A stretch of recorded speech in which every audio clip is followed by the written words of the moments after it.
Good morning. Almost 30 years after the assassination of John F. Kennedy, the American Medical Association is set to try to answer some lingering questions about his death. After piecing together forensic evidence and testimony from all doctors who examined the president, AMA officials will announce their findings today, Tuesday, May the 19th, 1992. From NBC News, this is Today with Bryant Gumbel and Catherine Currick.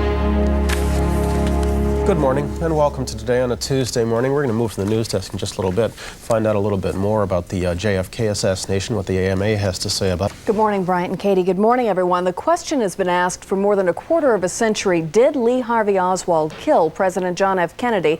And if so, did he act alone? Some evidence being offered today could put that question to rest or cause it to be asked even more forcefully. The American Medical Association is releasing the text of an interview with the pathologist who performed the autopsy on the president. Science correspondent Robert Bazell is with us this morning with more. Good morning, Bob. Good morning, Margaret. There's no doubt that the forensic evidence in the JFK assassination was botched. The question will be how much the revelations today will clear things up. A big part of the controversy in the medical evidence arose because Kennedy's body was taken to Washington the same day he was killed.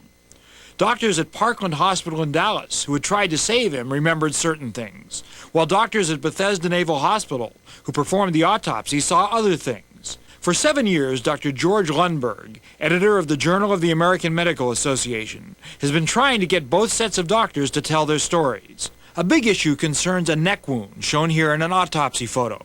One question is whether it is an entrance wound or an exit wound. If it is an entrance wound, it means Kennedy was shot from two directions by at least two gunmen. The Dallas doctors and the Bethesda doctors have had differing public accounts for almost 30 years. We'll see later today whether it is possible to recognize the two versions in a way that puts to rest any of the outstanding questions about Kennedy's murder. Meantime, important medical evidence is completely missing in this case and has been for years. Oh, absolutely. The notes that the chief pathologist took, he burned in his fireplace. He's admitted that. The brain is missing. All these things that keep fueling the fire of the conspiracy theory, and it's not going to make it easier to come up with the explanations. Thank you, Bob.